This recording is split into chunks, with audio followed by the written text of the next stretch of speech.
بسم الله الرحمن الرحيم الحمد لله رب العالمين والصلاة والسلام على أشرف الأنبياء والمرسلين وعلى آله وأصحابه ومن تبعهم بإحسان إلى يوم الدين.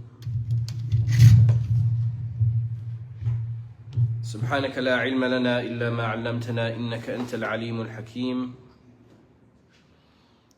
رب اشرح لي صدري ويسر لي أمري واحلل عقدة من لساني يفقه قولي.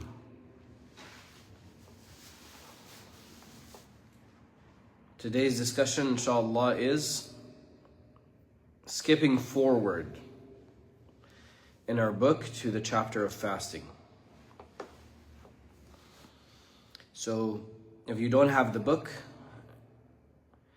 somebody can share it, inshallah, if you don't mind. If you have the book, go, I believe it was page 26.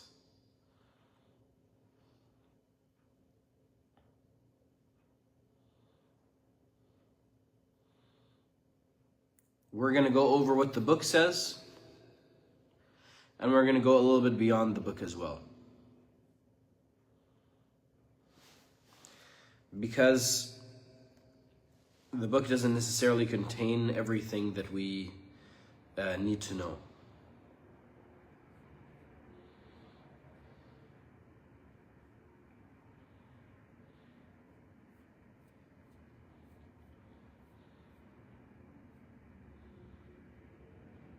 And I mean page 26 of the actual book and not of the PDF. Of the PDF, it was page 30. Bismillah ar-Rahman ar-Rahim. Kitab al-Siyam.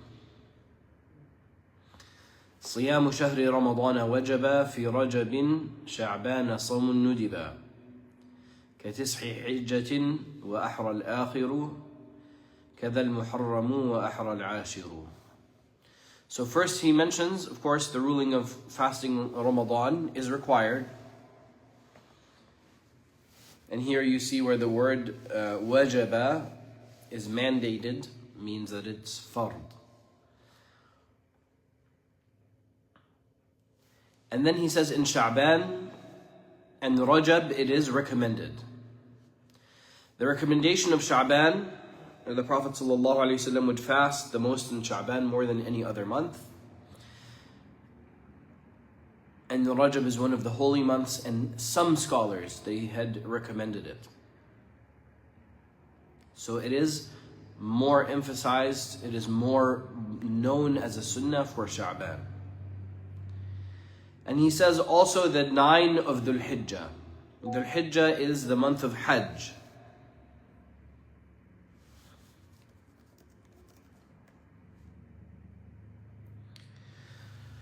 Dhul Hijjah is the month of Hajj. And if you're not in Hajj, then there is it is recommended to fast any of the first 9 days of Dhul Hijjah, the 10th being Yawm al-Nahr or Eid al-Adha.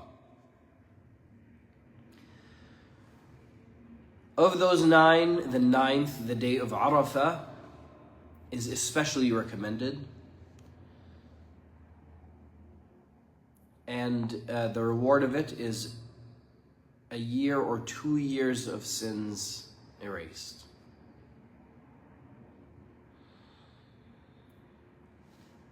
Then he says, like Muharram, and the more emphasized is the 10th. And the Prophet ﷺ recommended for us to fast on the 10th along with the 11th or the 9th. So we do more than the Jews who used to commemorate the fasting on that day. There's a lot of hadith, there's a lot of proofs, there's a lot of discussions to be had in regard to all of these sentences, but I'm going to avoid entering into the proofs because we have a lot to pack into this hour. So far we know Ramadan, Fard, Rajab, kind of emphasized, Sha'ban, it's recommended, the 9 of the Hijjah recommended, especially Arafah, and on Muharram, especially the 10th of Muharram, which also erases another year or 2 years of sins. So then a person ends up being with 3 or 4 years sins erased for every year. And if they, and this begs the question, what about the month of Shawwal? Because the Prophet ﷺ said, whoever fasts Ramadan and follows it by 6 from Shawwal, then it is as if he has fasted for the entire year. The Maliki position is that what the Prophet ﷺ was referring to was, if a person fasts Ramadan, they fasted 1 month, times 10 is 10 months. So to get the reward of fasting a year, because our actions are multiplied by 10 at least, if they fast 6 more days, that counts as 60, and that's 2 months, so that would make 12 months total. So according to the Maliki Madhab, then just really it's any 6 days besides Ramadan. Along with Ramadan, now you have the reward of fasting a year. So you show up on the Day of Judgment, and from when you reach puberty, all the years you're accountable for in front of Allah subhanahu wa ta'ala, you have the reward of fasting every single day of those days that you were accountable for your actions. And you have the reward, you have the sins of 4 times or 3 times your lifespan erased. At least. Whoever also fasts Ramadan out of faith and hoping for a reward, his sins are forgiven. And whoever prays Ramadan, so that's add a lifetime for each year that you have fasted as well. Whoever prays at night in Ramadan out of Iman and hope for a reward, they will have their sins forgiven. So you have 2 lifetimes. Plus Hajj, plus.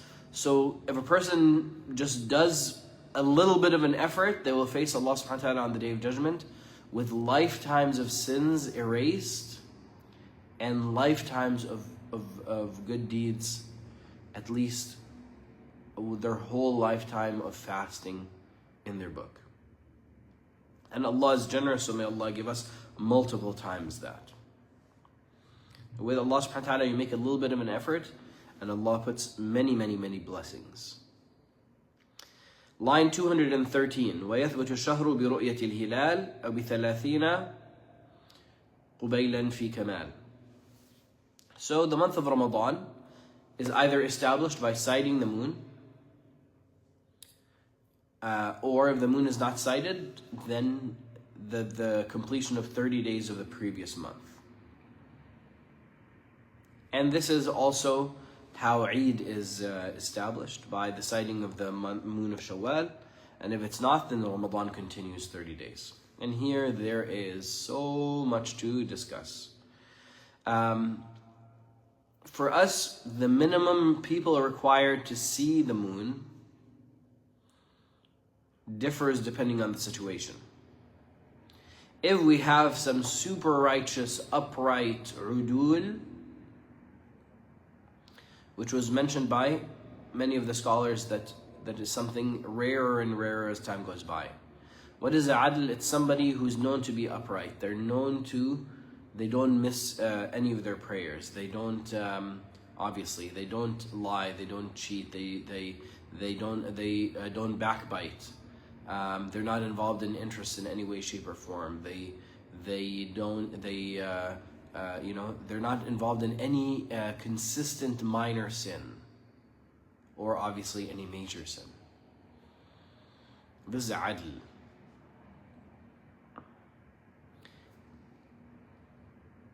Two udul, seeing the moon, is sufficient for them to establish the moon.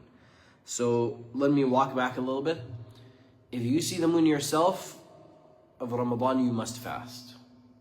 But to establish it for everybody else, it has to be seen by 2 udul.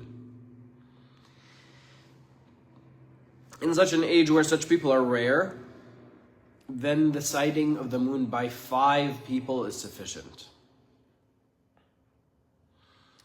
And the scholars have given many different numbers in regard to how many people you need.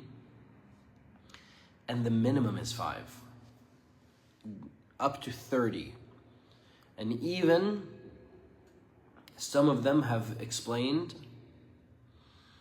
that it increases as time goes by. Where is this number coming from? It's enough people so that it becomes implausible for them to have collaborated on a lie. Well, nowadays, how many people share fake news? You see a lie being propagated by thousands of people who believe it right away. And then when Ramadan doesn't come often, but then there's like some country followed calculations and are fasting. Then you have people who know people in that country. They're like, oh, but the moon was sighted in that country. It wasn't sighted. They're following calculations. Which is not a valid way to establish Ramadan for everyone according to any of the 4 madhabs. So then people, they start, oh, but this, and then you have a whole bunch of, even sometimes the funniest thing. I don't know if this is my right hand. So from my perspective, the hilal would look like this, but much smaller. It's a tiny sliver of light. Sometimes people, they go out to sight the moon way too early. And they see the waning crescent, and they see that, and they have a picture, and they're saying, subhanAllah, that's the hilal. So, in a time that it's difficult to establish, they need more and more and more people. But as far as fiqh-wise, the minimal opinion that can be taken within the Maliki madhab is 5 people or 2 udul, which again are very rare. All right.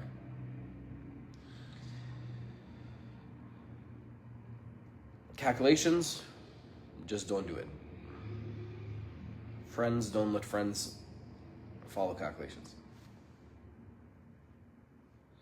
Don't cause problems in your communities, but do what is valid and right. Local moon sighting is a valid opinion, global moon sighting is a valid opinion, but is increasingly problematic to filter through every moon sighting claim.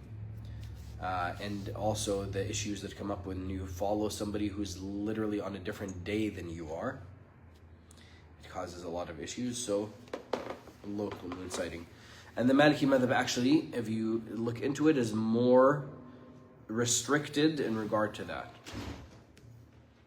And more constricted, and it becomes within a certain, like distance, like from Medina and Medina al-Munawwara to Sham, approximately, and I'm not getting into all those details, but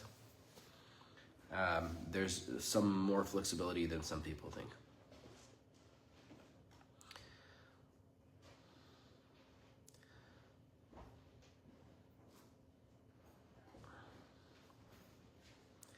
So now he mentions the fards of fasting. The obligations of fasting are, number 1, making an intention on its preceding night. And this isn't just for Ramadan. This is overall. So if you're taking notes, now we're at the fards of fasting.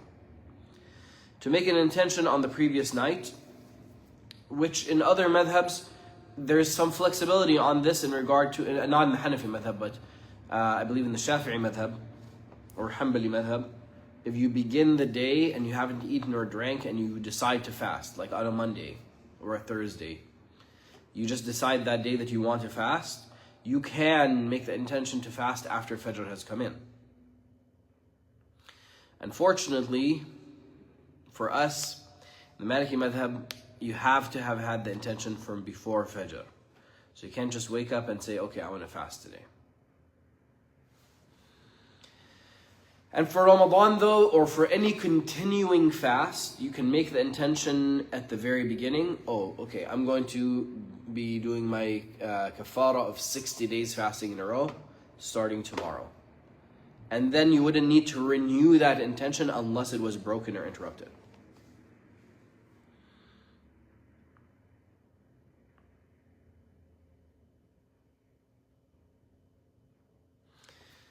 And then, let's say if a woman's menstruating, she made her intention to fast all of Ramadan. So she doesn't have to renew her intention 3, 4, 5, 10 days into it. She starts menstruating. Then once she's pure from her menstruation, she must make the intention in order for the next day to be counted as a day of her fasting.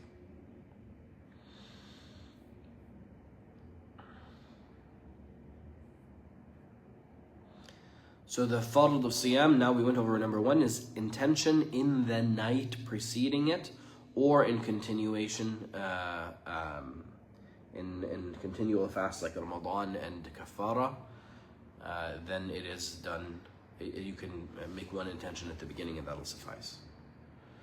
وَتَرْكُ وَطْءٍ, which means to abstain from sexual relations. There's more details here. For sexual relations in the Maliki madhab, it's the most strict of any madhab. Not only do relations break the fast, and what is defined as relations is the entry of the head of the male private part into either private part of another person. If it isn't that, then it doesn't automatically break the fast or necessitate ghusl.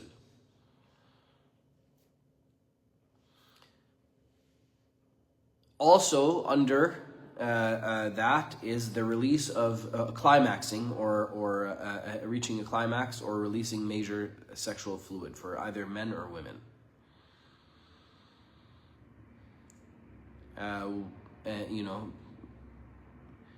Whether it's due to a person's alone or with somebody else or however it is. But if a person has a dream, for example, then they're excused.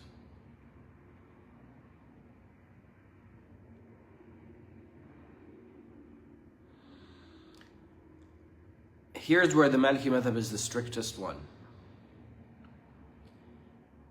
In regard to the preseminal fluid, the prostatic fluid, the clear fluid that comes out due to arousal.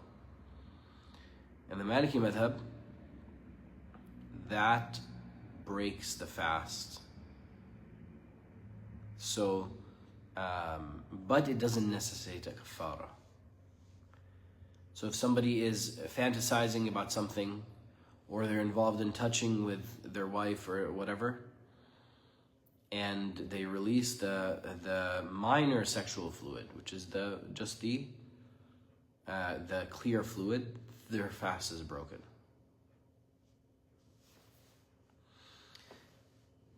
Shurbihi wa aklihi, and if you don't know, also the release of the clear fluid for men, they need to wash the main part of their private part as well, with the intention of purifying it.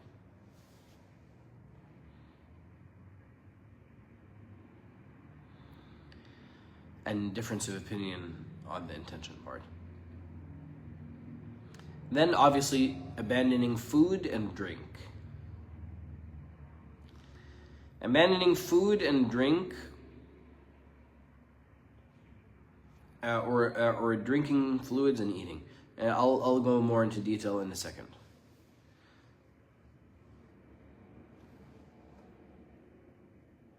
Then number 5 is vomiting intentionally. Unintentional vomit does not break the fast. Intentional vomiting breaks the fast. Number 6, making substances reach the stomach. From the ear, eye, or nose, as it has come in some reports within the Maliki school. So here I'll clarify. If something reaches intentionally the throat, the back of the throat, or the stomach, whether it is nutritional or not, from outside the body, or pooled up in the mouth, that breaks the fast. Like if somebody excuse me for this, but gathers up a bunch of mucus that they're about to spit out. Then there's a difference of opinion whether they swallow it or not after that point that it's gathered in their mouth to be spit out and they swallow it. So a person should avoid doing that. But if somebody is sick or they have whatever fluid that's from inside of them going down their throat, automatically because of their sickness, that is excused. It's not from outside of their body. If something reaches the stomach, then it breaks the fast as well. Then, aside from that, is to receive nutrition. To receive nutrition.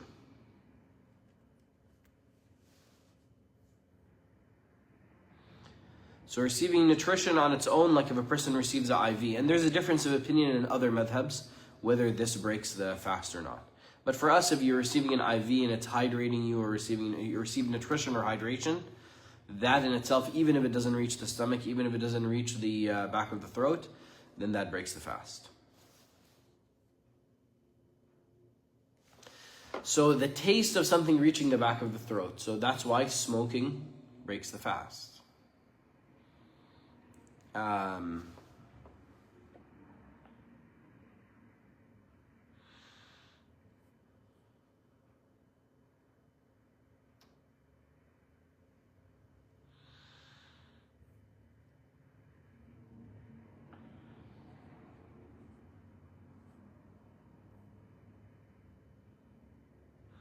Okay. Anything else? Any questions here? I'm going to actually pause here for questions because we have a lot. We generally, this topic, there's a lot of questions. I have a question. Yes, please go ahead. Excellent. Yeah, if one is on fasting from the past, can we fast the Sunnah fasting at the Shawwal or the 6 days after Ramadan? Yes. You can? Yes, you can. Okay. Some people, they even take the opinion that they can double up their intention. Again, for us, Shawwal is not Sunnah to fast. It's just 6 days outside of Ramadan in general. Okay. But you can do it with the intention that you want to do You can do it with the intention that you can do that, and even you can do it in the intention to follow the Shafi'i madhab or whatever, that you're doing a Sunnah fast as well of Shawwal. It's not, you're not messing up a fard in that way, but your main intention needs to be the qada, and you can do it separately as well. Okay. I'm sorry. The second question is important. Yes. To having somebody had feeding tube in the stomach. Can that person fast? That's very good. If somebody has a feeding tube in the stomach, so it reaches the stomach, if food reaches the stomach or if nutrition reaches the body, then it doesn't break the fast. What if somebody has like an insulin pump? If insulin, to my knowledge, is not considered nutrition. I don't know. Allahu A'lam. But if it's entering their bloodstream, it's helping regulate their blood sugar. It's not nutrition in and of itself. Then it wouldn't break the fast. So the guideline is if it is nutrition, then it breaks the fast, whether or not it reaches the stomach or the back of the throat. If it is nutrition or hydration. If it is neither nutrition nor hydration, nor does it reach the back of the throat, then or the stomach, then it does not break the fast. All right. I got a question, Brother Elias. Yes, sir. All right, so my question is, I heard you say that... I'll move it, it's okay. I heard you say that when the moon is sighted by our magic, when the moon is sighted, You said we're supposed to start fasting as soon as the moon is sighted, so... That's a great question. So when is the moon sighted? No, that's not what I mean. I mean, are we supposed to start fasting then? Like, yeah, no, I'm going to explain. So now I'm asking you a different question in return. When is the moon sighted? It's sighted the night preceding the day. Right? So the moon is the moon is sighted. Generally, actually, scientifically, it's only visible for a few minutes around sunset. Because it's that small, and the moon also sets, by the way. So on the first night of the month, the moon is only visible for a few minutes before it sets, which is around the same time the sun sets on that first of the month. So basically, this is the month. This is the lunar month of Sha'ban. The 29th of this lunar month of Sha'ban is the day of Friday, February 28th. So that means that Friday night, a group of people are going to go out and they're going to try to sight the moon. If they do sight the moon, that means the next day is Ramadan and we have to fast. The first of Ramadan starts that month. The moon they saw, that is the Ramadan moon. And it's just going to get bigger and bigger and bigger and bigger. That means Ramadan has been sighted. That moon of Ramadan has been sighted. So it's the next day. And for Ramadan, when you reach the 29th of Ramadan, the same thing, you're going to go out and you're going to try to observe the moon. If you're able to see the moon, that means that's the moon of Shawwal. That means the day of Eid is the next day and you don't need to fast. Here's what's interesting. We can often predict how likely the moon is to be seen. Islamically, we have to wait for the moon to be seen. Even if we can predict to 100% that it's going to be seen. This is one of those Ramadans that we can predict close to 100%, 99.99999%, that it is going to be sighted on Friday night. But no matter how sure we are in that calculation, we must see it first, because Islamically it takes place only once seen.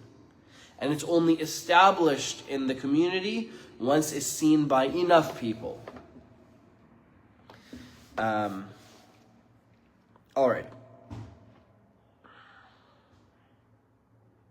So for Eid, for example, it's going to be, the chance of it being seen are like 45%. So, and if people are using telescopes, then it's a bit higher. So it's maybe like 75%. So what does that tell you? Does a telescope sighting count? Throughout the madhabs, from what I have seen in fiqh, whenever you have a discussion of what a sighting is, whether it be for establishing, that adultery or fornication took place. Oh, I'm one of the 4 witnesses. I saw the zina taking place. Oh, did you see it over a security camera? Or did you see it in person? Did you see it through a mirror? Or did you see it directly? It's only considered seeing if you see it not from a reflection. And telescopes, if you look at their mechanism, they have mirrors inside. And what you're looking at is a reflection. So that's the issue. One great, very highly respected Hanafi scholar, he gave the opinion, he's a relatively recent scholar, he gave the opinion that telescope sighting is acceptable. Well, that's contradictory to the Hanafi position on what sighting can.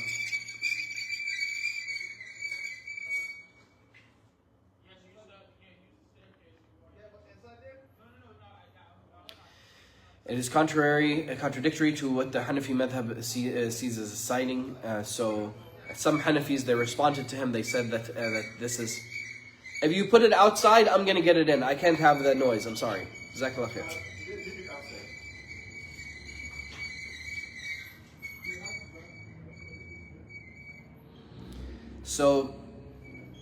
So unfortunately, that Imam, that Mufti, he gave the fatwa that he was like this, with all due respect to that scholar, that sighting, the telescope sighting is not valid.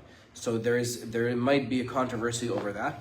But again, don't worry, don't involve yourself in the controversy. Do whatever, whoever you trust, follow what they're doing, and that's it. In front of Allah subhanahu wa ta'ala, do your best. Anyways, let's get back to at the time of the fast. Line 216. The time for the fast, by the way, if you take eye drops or any of those questions, just answer it. Does it reach the back of your throat?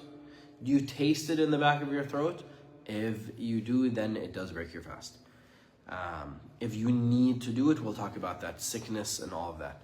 If generally if harm is established, meaning it's going to make you sick, you're going to get sicker, or your sickness is going to be prolonged, then that constitutes an excuse from fasting. Okay. The time for the fast is from the rising of dawn. Sit down. Until the setting of the sun. The rising of dawn. Dawn, rising, I don't know if is the right word. Dawn is... Sorry? Over there. Good luck. Dawn is a sliver of light on the eastern horizon.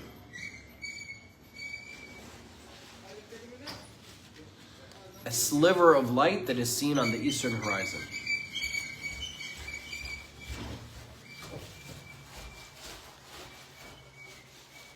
The night after a few minutes after Isha, when the red and the white light have entirely disappeared from the sky, the darkest part of the night begins. The darkest part of the night continues until dawn. So they say the night is always darkest before dawn. No, it's been darkest the whole night. Dawn is when you have a little bit, the first hint of light on the eastern horizon. That's affected by a lot of things.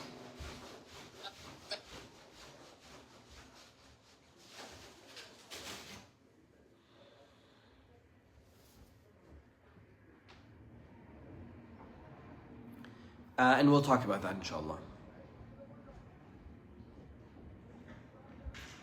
I'll save this discussion for the end. Let me do that. The time for the fast is from the rising of the dawn until the setting of the sun, and having consciousness.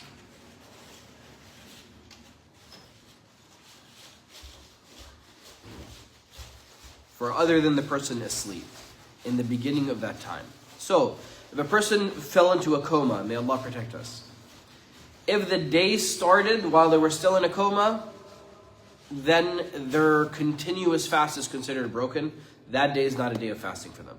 If somebody fell into a coma in the middle of the day, and they hadn't eaten so far in that day, then and they were fasting, then their fast will be counted. However, if they're still in a coma by the time Fajr comes in, that next day is not considered fasting for them. So a person must be either conscious or asleep at Fajr time for their fasting to be counted. Line 217, and let the person who does not have consciousness, e.g. due to a fainting spell, make it up. So a person who was in a coma or whatever it was, they must make up their fast. Know that menstruation prevents one from fasting, and she makes up her wajib fasts, and the fast in which menstruation stopped and was lifted.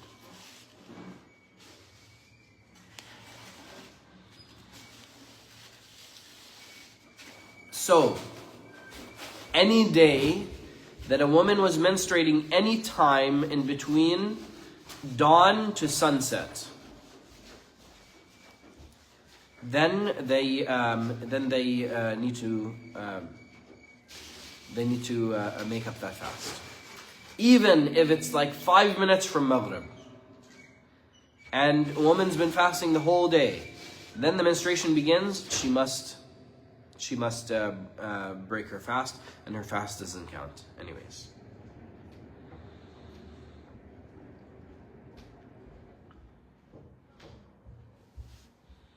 if her menstruation ends 5 minutes before Fajr, then she must fast that day as well.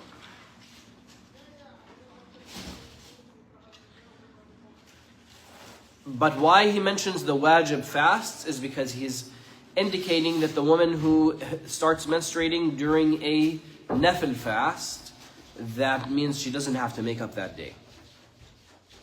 Line 218, it is disliked to caress the other gender and think about sensual matters if one is safe, usually, from emitting preseminal discharge. Otherwise, these two acts are unlawful. So we have two possible rulings. We have two possible rulings for fondling or caressing, or fantasizing. Here it's touching. Either it is disliked or it is forbidden. It's disliked if the person's, like, for example, like really old, and they know that they're not going to experience any arousal. If the person knows that they will experience that arousal, then it's haram for them, obviously, because if that clear fluid comes out, then their fast is broken. So it's haram and their fast will be broken if that comes out. And even if it doesn't come out, then it was still haram for them to do that. So if a person is like really old, then it's disliked still.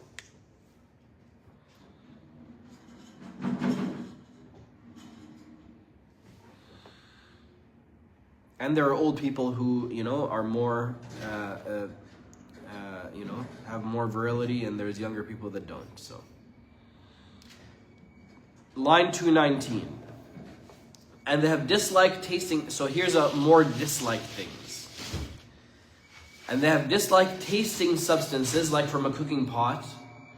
That means putting it on your tongue to see if there's enough salt, for example, and then spitting it out. That type of tasting, where nothing reaches the back of the throat. Even though you're sure nothing will reach the back of the throat, it's still disliked.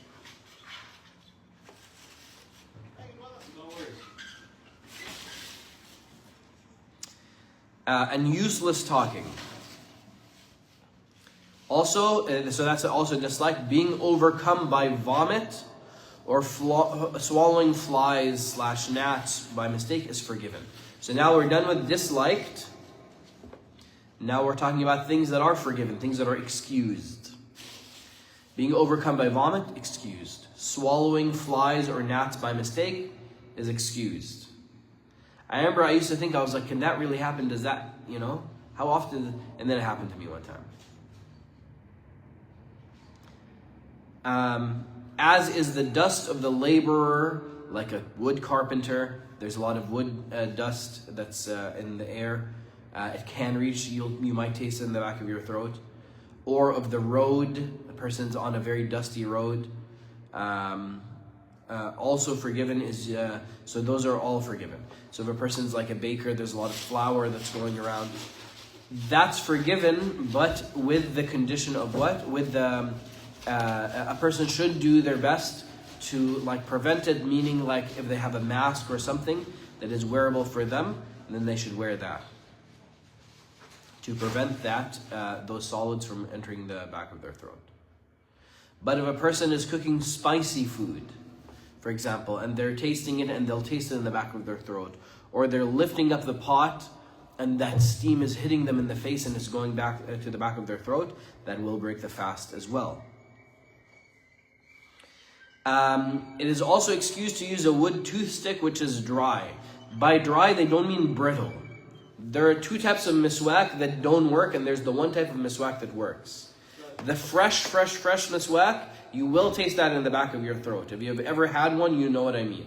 I don't mean fresh from the package one, I mean fresh from the ground one. From the package, sometimes. Then there's the brittle miswak that will flake into pieces and you'll swallow a piece of it. Both of those are going to break your fast. The one that's not going to break your fast is the one that's just a regular one that you use. It's not fresh, and it hasn't turned brittle yet. Also, waking up in a state of janaba, greater ritual impurity. Somebody, they had intercourse during the night, then they fell asleep and they missed suhoor. Or they barely had time for suhoor, so they woke up and they had their suhoor, and then after Fajr came in, then they made their ghusl. So in that case, mashallah. If you get it straight, it'll probably be here. Mashallah. Mashallah. Jazakumullah khair. No, that's perfect, mashallah. So, no, roll it in. That's fine. They're not clean. That's okay. Nothing? Yeah, it's fine. It's not, there's no najasa on it. There's no dirt. It's okay. And the Imam, how you do? Barakallahu feekum. So,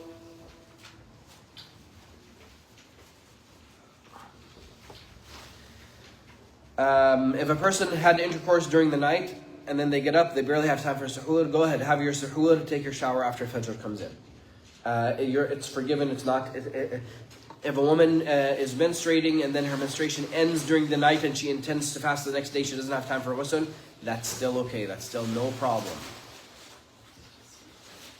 So it doesn't have to be that it doesn't have to be that they made ghusl before the day starts. Nobody said you have to be in a state of purity, but you just can't be in a state of menstruation or have intercourse after the Fajr comes in.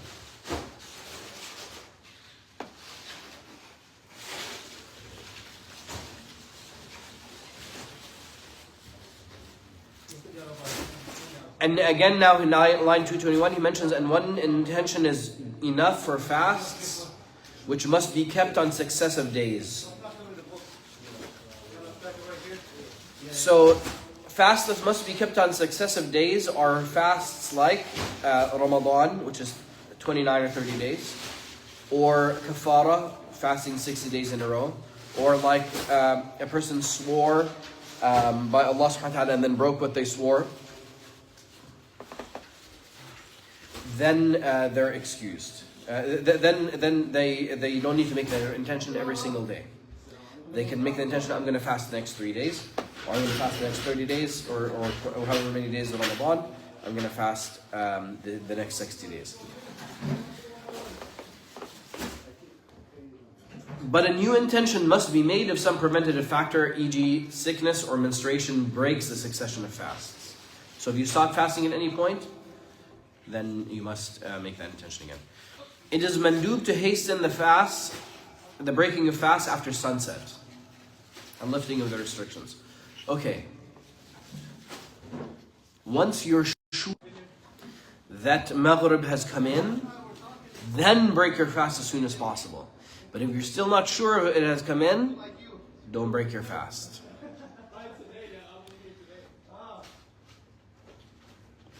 And we'll talk more about that in a second. Just like that, it is mandub to delay the pre-dawn meal at night up to 20 minutes before Fajr. So the suhoor,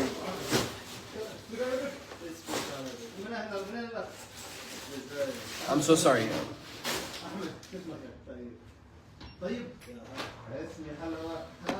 السلام عليكم معلش لو سمحت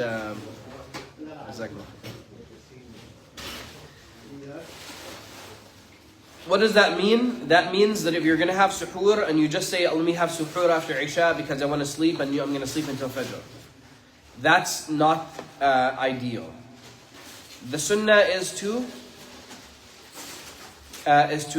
make your suhoor as late as possible. At what point is it no longer recommended to delay more and have more suhoor? Once it is about 20 minutes before Fajr.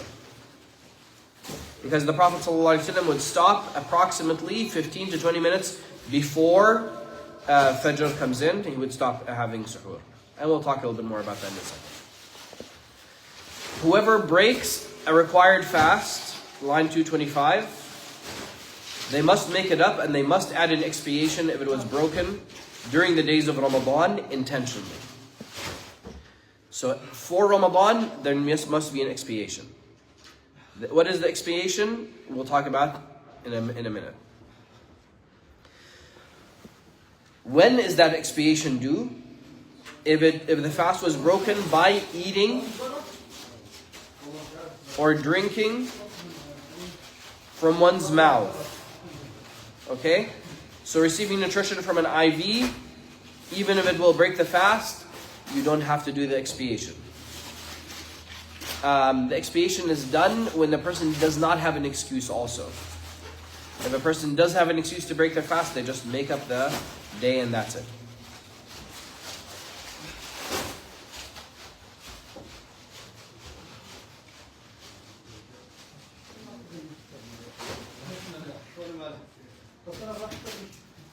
I'm so sorry, just because the microphone is here, so it's the audio. There's a lot of people who are listening to the class. Jazakallah khair. Sorry, I apologize.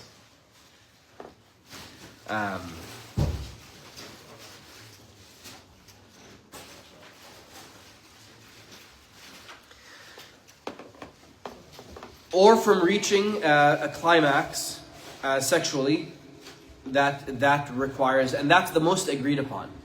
I believe in the Shafi'i madhab, that's the only thing that requires an expiation. But the expiation in the Shafi'i madhab is also very strict.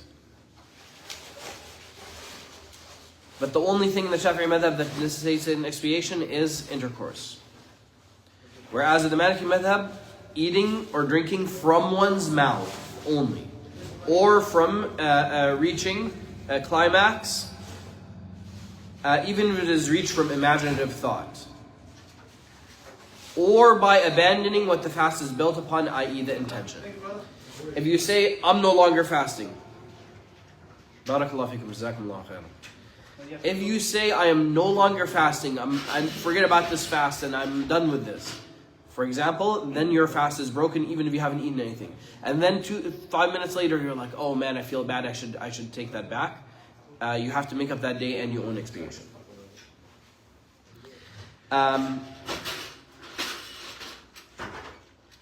Without making a common false assumption. Line 225. What is a common false assumption? Like somebody hears that if you're traveling, you can break your fast. So he's like, okay, I'm going to be traveling today to some place that's not too far away. Or I'm going to be traveling later today. And he didn't start his travel, he didn't leave his city limits before dawn. You have to leave your city limits before dawn. And your travel has to be over 48 miles approximately for you to be able to break your fast. If it doesn't meet those conditions, and then you break your fast out of ignorance because you thought that, you didn't know about those conditions, and you're like, I'm fasting. Or you had a slight cold and you're like, okay, well, sick people can break their fast. And you didn't know that it has to be a sickness that it's going to harm you somehow. Then you have to make up the day, but you're forgiven from the expiation. Because that's called a common false assumption. But it is permissible to break fast due to fear of incurring harm, such as getting sicker, or the sickness gets prolonged, or while traveling a distance which allows one to shorten prayers. That means that's what the conditions that we mentioned before. It has to be, you have to have left your city limits before dawn, and you have to be traveling more than 48 miles.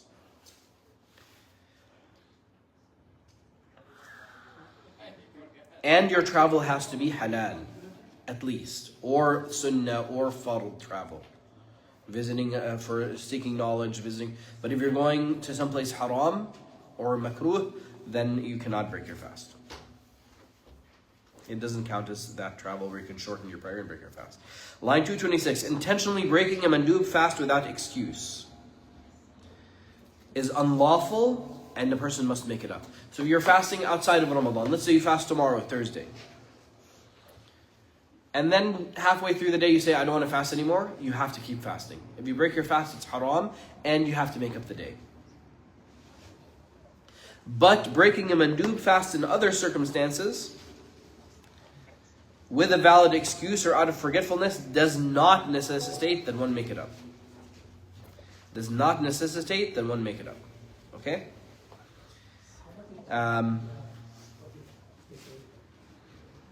So if you have an excuse to break a fast that is not required, then you can break it and you don't have to make it up. Also, mandub fasts broken out of forgetfulness remain valid. So if you accidentally ate or drank during the day in Ramadan, your fast doesn't remain valid if you forgetfully ate or drank. You're forgiven for the sin, and this is opposed to other madhabs. In other madhabs, you are forgiven for the sin and your fasting remains valid. In the Maliki madhab, it is the strictest for forgetfulness, that yes, you're not involved in a sin, but you still have to make up that day. And you shouldn't eat or drink anyways the rest of the day, just because, hey, I forgot and broke my fast. You should respect the day and continue not eating and drinking. So it's a pretty tough ruling. So you keep fasting through the day? You keep fasting. But in other madhabs, again, it's excused. But accident in other madhabs is not the same as forgetfulness. Like in the Hanafi madhab, you're making wudu and you're being careless and you swallowed water, you have to make up the day. And you keep fasting. But, wallahu alam, to my memory, if you keep fasting in the Hanafi madhab. But if you forgetfully ate or drank, then you can be excused. Okay, last line. Or last two lines. Line 227. What is the expiation? There are three options. Fasting 2 lunar months consecutively, 60 days in a row. Freeing a slave who is Muslim. Or, and this is the recommended one, you have the choice. In the Maliki madhab, you have the choice between the three ways of expiating. In other madhabs, you have to do one, or this, or that. For us, you have the choice, and in fact, it is preferred to feed 60 poor people 1 mud, which is about half a liter of your local staple grain. If you're going to be sending the money overseas, then you should send it based on the price of the staple grain over here, which is from $5 to $7. Right? We have dates here, a handful of dates. What's the price of that here? $5 to $7. And we have a bunch of things that are grown in California, subhanAllah. Anyways, and they have preferred that the person fasting, expiating by feeding 60 poor people 1 mud, half a liter for each poor person, from a common staple food found abundantly in one's region. So, here's another difference for the Maliki madhab. It's that in other madhabs, if you broke your fast for a couple of years, you were a Muslim, but you weren't really practicing for a few years. When you come to break your fast, in the Maliki madhab, you have to make up an expiation for every single day broken. For other madhabs, you just do one expiation that covers everything, and that your sin is taken care of, and you make up the days, of course. In either case, you have to make up the days. Now, in our last 3 minutes, I want to talk about an important matter. Okay, imagine this is a mountain, right here. And the sun rises from that way. And you have a person whose house is here, and the town that's over here on this side of the mountain. They can't see your eastern horizon. They see Fajr obviously a lot later. There's another town on the other side, on the top of the mountain is a plateau. There's a town over there. They have a clear view of the eastern horizon and their elevation is really high. Can they do Fajr at the same time? No, absolutely not. The apps will tell you that their timing is almost identical because they're just a couple miles away if you look at it from a bird's eye view. But their timing is very different because of their observation fiqh-wise. The apps don't take into account elevation, they don't take into account the view. So, ISNA was faced with a decision many years ago. They said we have to choose a calculation method that works both for these people and for these people in their prayer. So they decided to go with the whole world was either establishing Fajr at 17.5 degrees, 16.5 degrees, 18 degrees, 20 degrees. They said we'll wait until the sun is only 15 degrees below the horizon, because by that point, even these people in this village over here, they'll be able to see the dawn. Okay? If both villages pray at the time of the later village, is their prayer going to be valid? Absolutely. Because it's a later time, Fajr is still in for both of them. However, if they both fast according to the later village, is their fasting going to be valid? No, the people on top, they've been seeing the dawn for about 15 to 20 minutes before those people who are on the bottom of the valley. So that's the conundrum we are in America. The Fajr time that is chosen by ISNA, the 15 degrees, it works for prayer, but it's not calculated to be safe for fasting. So what do we have to do then? If we're going to, the problem is most people, they don't know my conditions. Are they like this village, or are they like something in the middle, or are like they're like the people at the top? What are the factors in my area based on my elevation, based on my horizon? If you don't know the answer to that, then stop eating when the people up here had to stop eating, which is about at 18 degrees, or 15 to 20 minutes before these people, which is at 15 degrees. But for your prayer, only pray once it's in for these people. So if you don't know your situation, in a lot of towns in America, in the Bay Area, we know, we've observed. Yeah, outside please. Can somebody make it please? Yeah. In the Bay Area, we've observed, we have observed at 2 different timings. There was a group that would send out every week somebody to go and observe the timing and that set their timing for the week. And we compared to them the 17.5 degrees time. And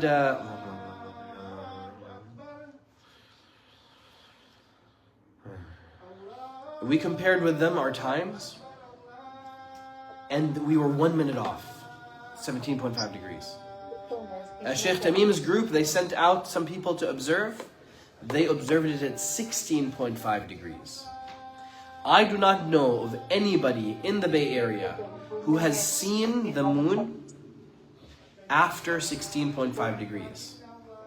Yet, most people in the Bay Area, they break their fast based on these people's timing.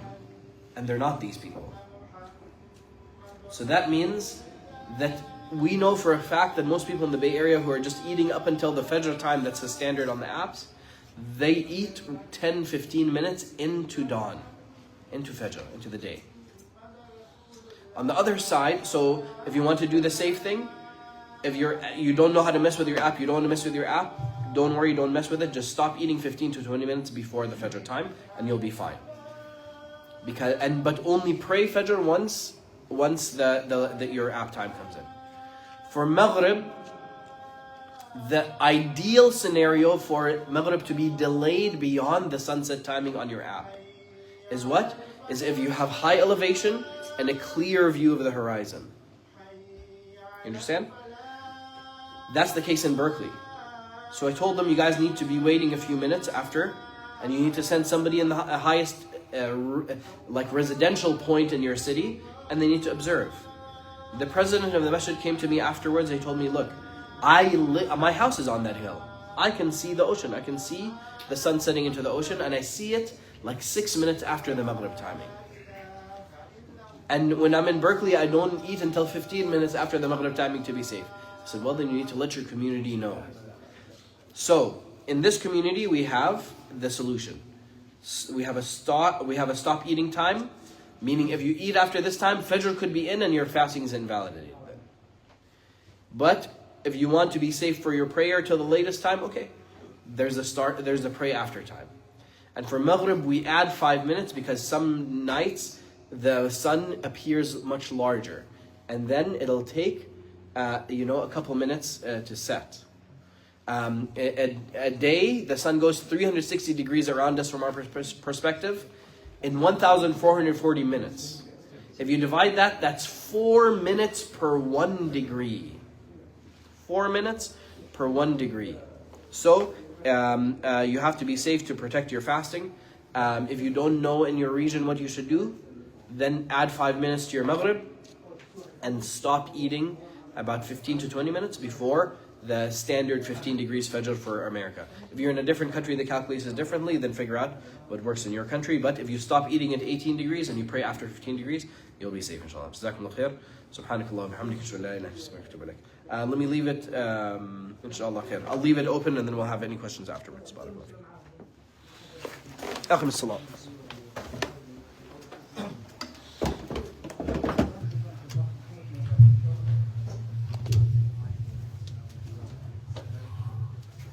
الله أكبر أشهد أن لا إله إلا الله وأشهد أن محمدا رسول الله حي على الصلاة حي على الفلاح قد قامت الصلاة قد قامت الصلاة الله أكبر لا إله إلا الله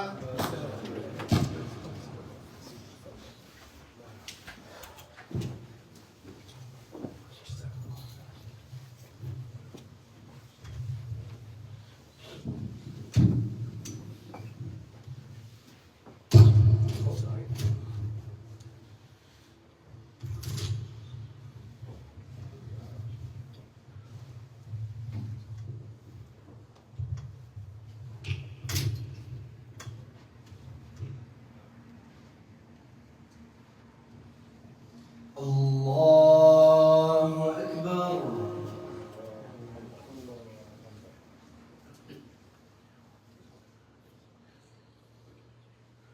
الحمد لله رب العالمين الرحمن الرحيم مالك يوم الدين إياك نعبد وإياك نستعين اهدنا الصراط المستقيم صراط الذين أنعمت عليهم غير المغضوب عليهم ولا الضالين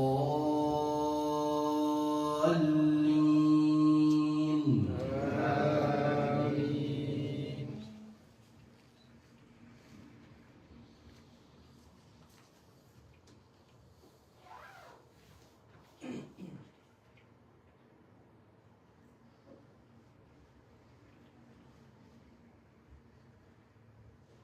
الله لا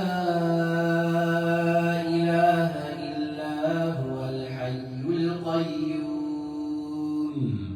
لا تأخذه سنة ولا نوم له ما في السماوات وما في الأرض من ذا الذي يشفع عنده إلا بإذنه يعلم ما بين أيديهم وما خلفهم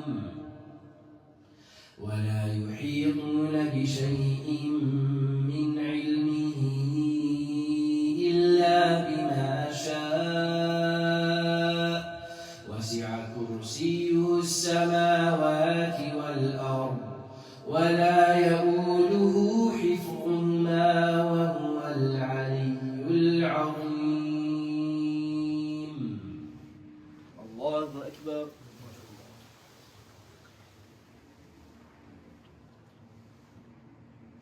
سمع الله لمن حمده. الله أكبر.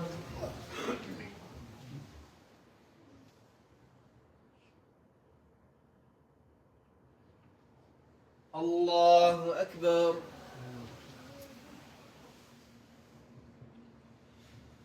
الله أكبر.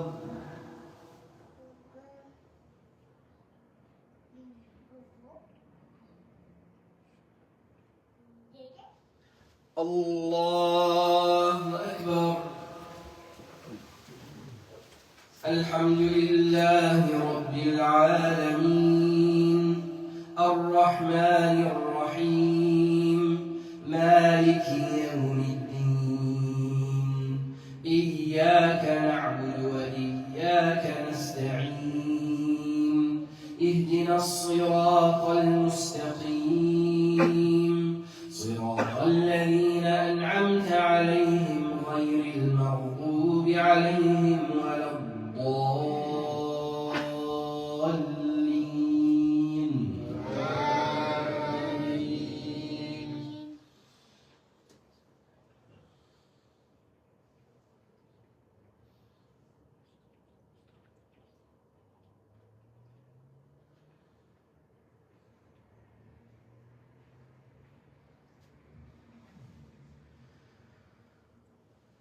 لا إكراه في الدين قد تبين الرشد من الغي فمن يكفر بالطاغوت ويؤمن بالله فقد استمسك بالعروة الوثقى لا انفصام لها والله سميع عليم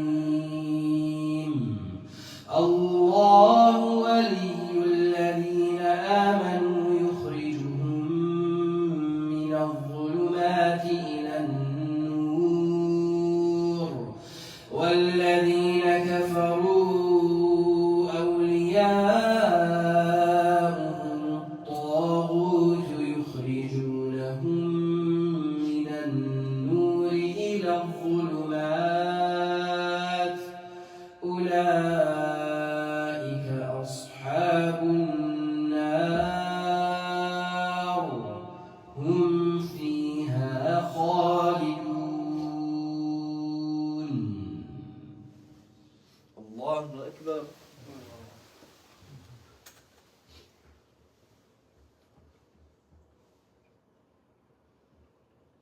سمع الله لمن حمده.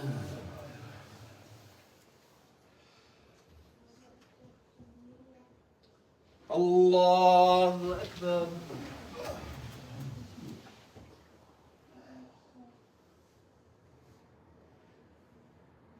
الله أكبر. الله أكبر.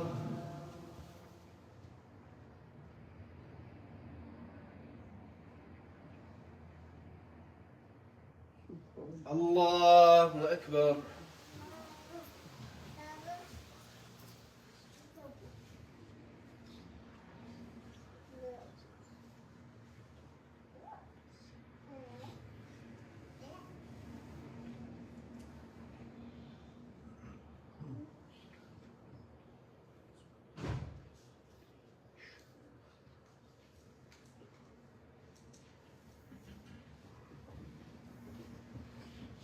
الله أكبر.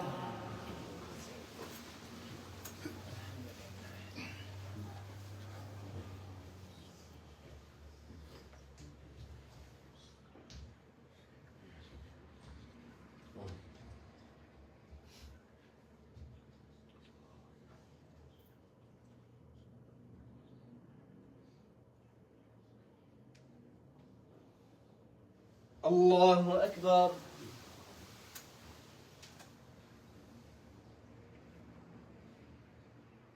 سمع الله لمن حمده.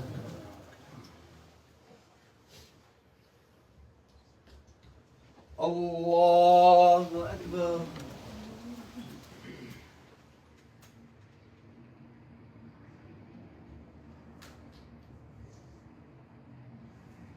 الله أكبر.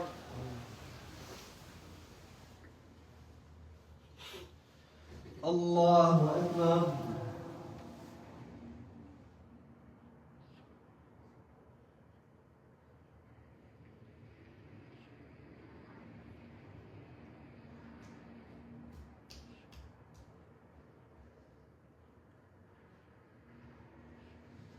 الله أكبر.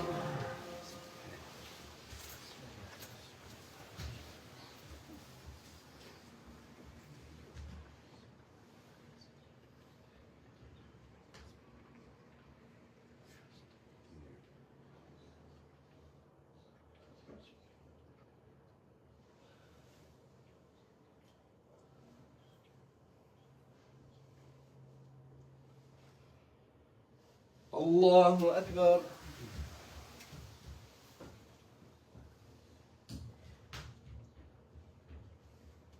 سمع الله لمن حمده.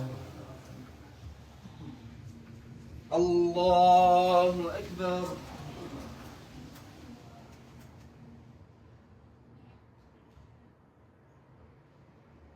الله أكبر.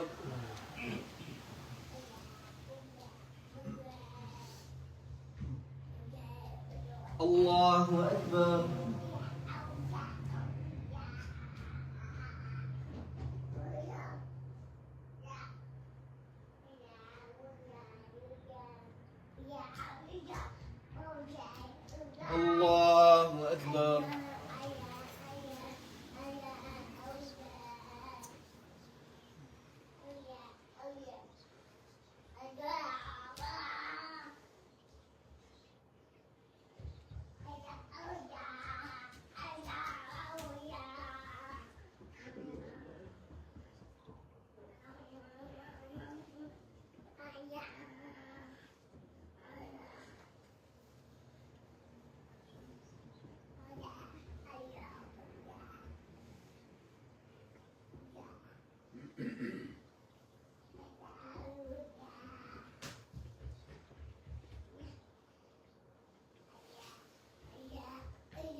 السلام عليكم ورحمة الله.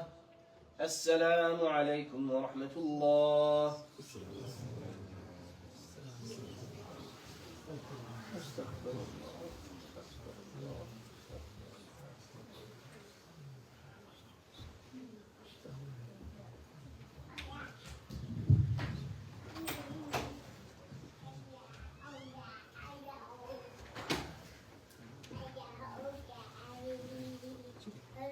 Oh, I'll take it outside.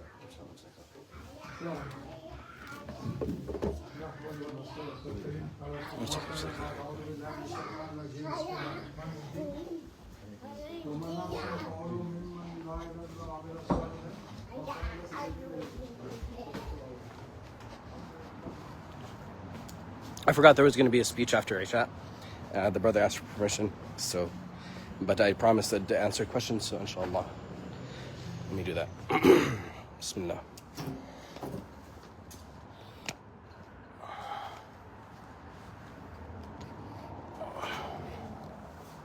Apologies if we make a lot of noise. Oh, it's okay. Jazakallah khair. Barakallah khair. No, alhamdulillah, you were doing what you got to do. Alhamdulillah. Allah reward you guys. Jazakallah khair.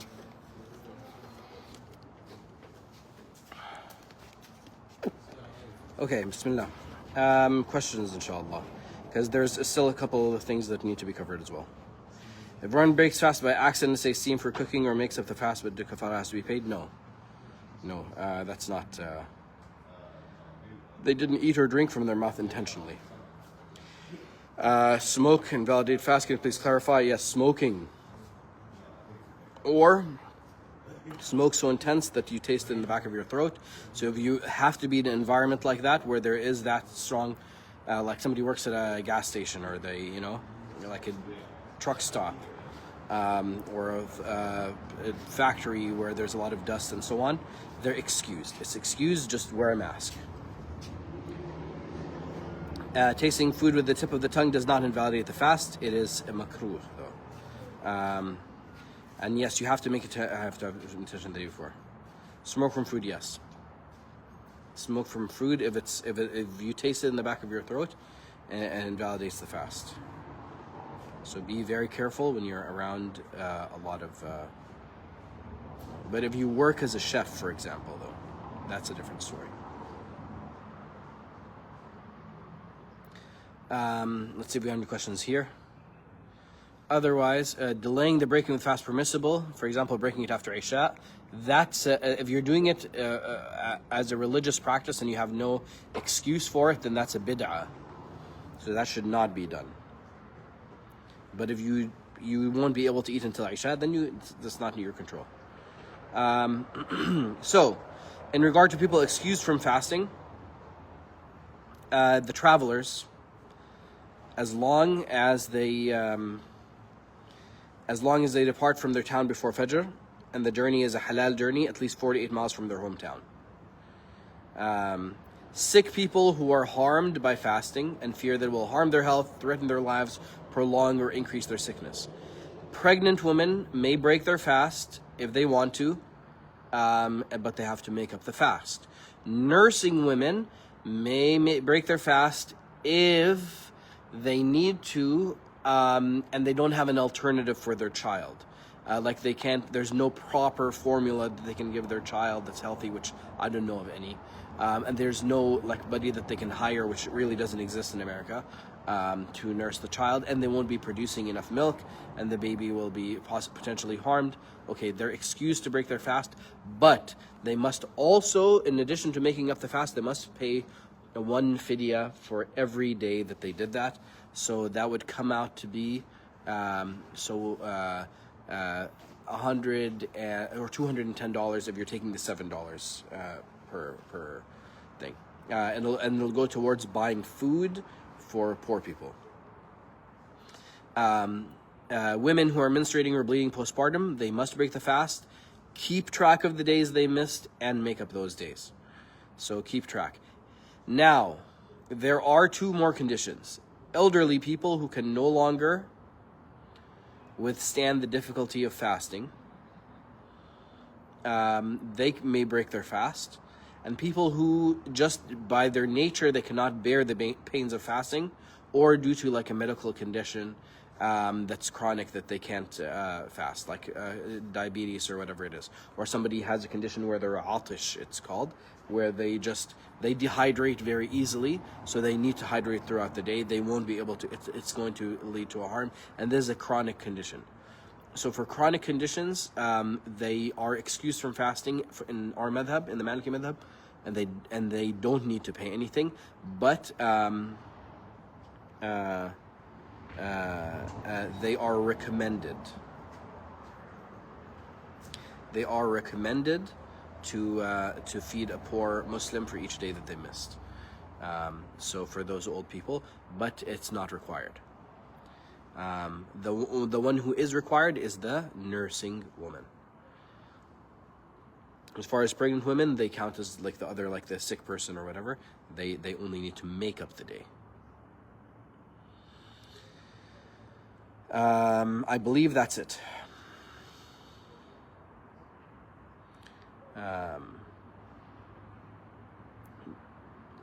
Does the intention has to be made for every night to fast for Maliki madhab? No. It's at the beginning of Ramadan, you can make one intention to fast all of Ramadan, and that intention will last you until it is broken, like if you menstruate or it gets sick. And then in that case, you need to do it again. All right. Please share this video with anybody who doesn't know any ruling of fasting. Ramadan's about to start. A lot of people are focused on things. There's so much spiritual things I want to talk about in regard to Ramadan, but these are the obligatory things. This is by which your Ramadan will be accepted. So if you listen to this, it was a benefit to you, inshallah. Find the Facebook video, share it with somebody who doesn't know, who's maybe new to Islam or whatever it is. I try to make it as simple as possible, inshallah, so that somebody who doesn't know anything, inshallah, about the topic, they'll know enough so that they'll have all the rules they need to fast their Ramadan. Allah subhanahu wa ta'ala accept from all of us. Please make a dua for me in your mashallah, in your Ramadan. Jazakum Allah khair. Subhanak Allahumma wa bihamdika, ashhadu an la ilaha illa anta, astaghfiruka wa atubu ilaik. Assalamu alaikum wa rahmatullah.